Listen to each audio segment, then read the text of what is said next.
And I'm back again. Trying to wrap my head around why we had that crazy sell-off last week. And it was really because the easiest thing to do is point to nothing and everything at the same time. There's not enough information, and so we don't have a clear direction, which leads to sell-off.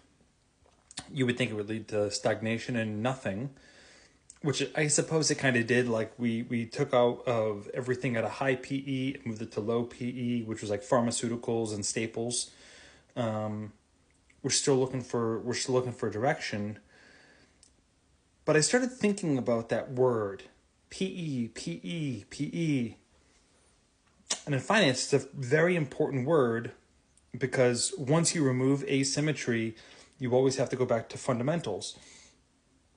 And so I was thinking about PE. I'm going to show you.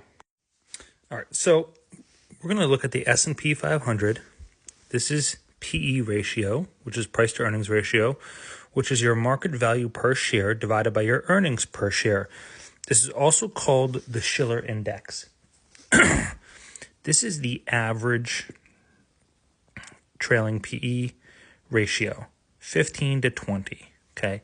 That's a pretty healthy economy. And I'm going to give you guys some dates just to reflect on, okay? So 1995 was 14.88 compared to 1996 was 18. 2009,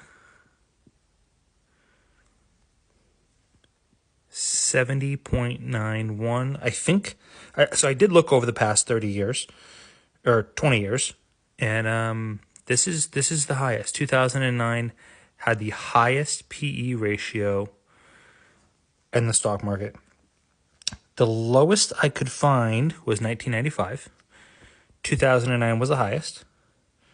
We are currently at 30.03.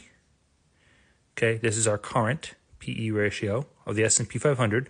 So we are overvalued. We're twice as high as the average. Okay. 2002, we had a pretty good bull market in 2002. 46.17. 1999 was another good year. This was like the dot-com run-up bubble.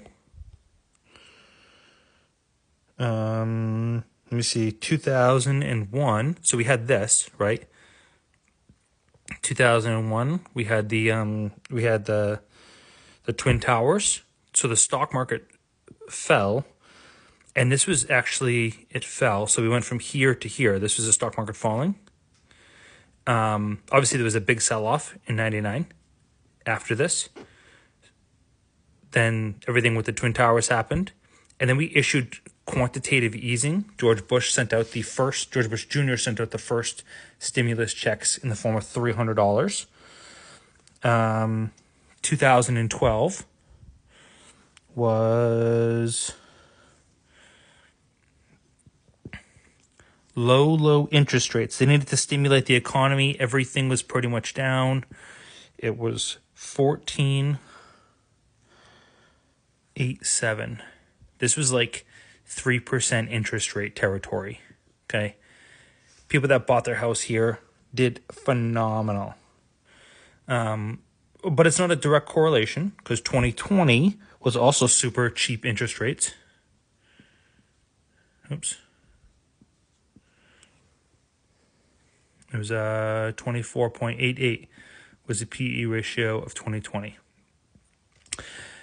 My point being is that so right now, the reason why we had the sell-off is because we are double. If this is the average, This is our current PE ratio, our price to earnings, which means it's too high. Okay, we're pricing in total market, S&P 500 is priced in too high. Now, this is not a concern if we had direction, up or down. Direction is pretty much going to come from the Fed. All right. We are waiting for jobs data.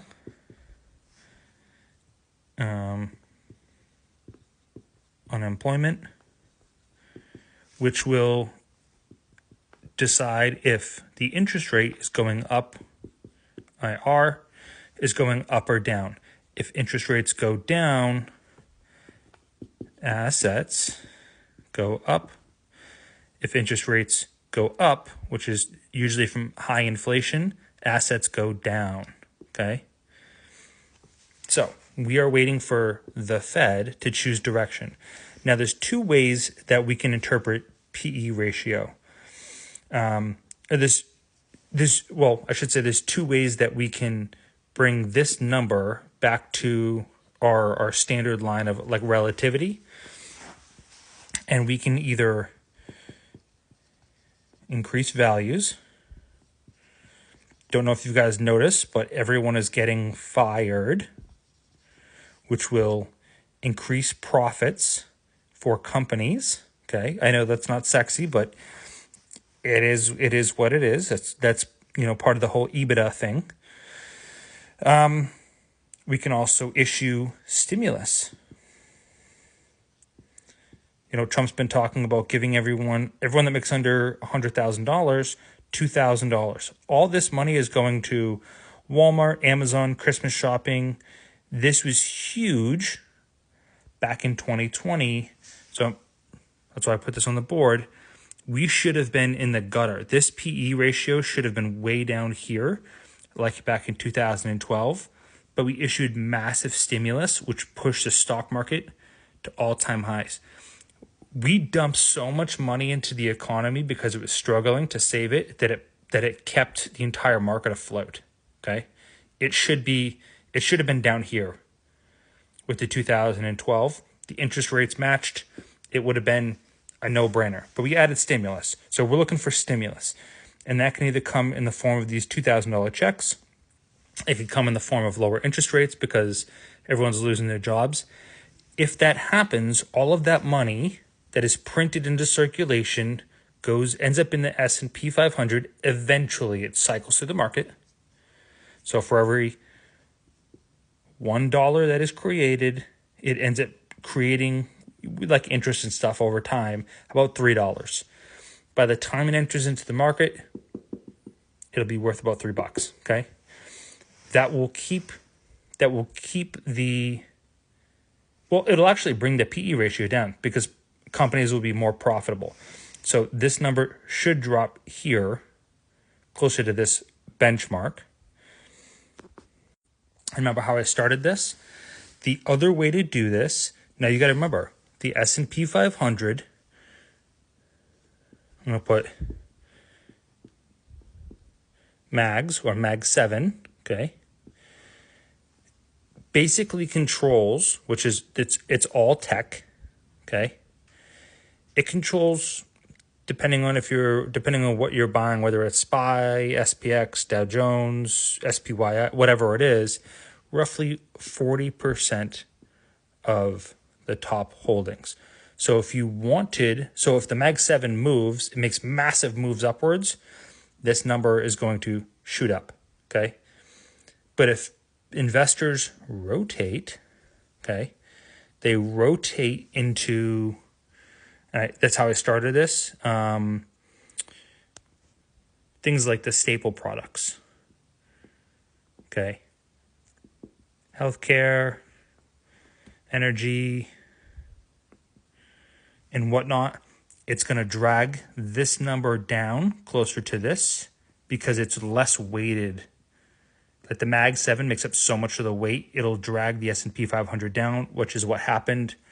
So this number is going to come closer to that. And that's it. So we're waiting for direction.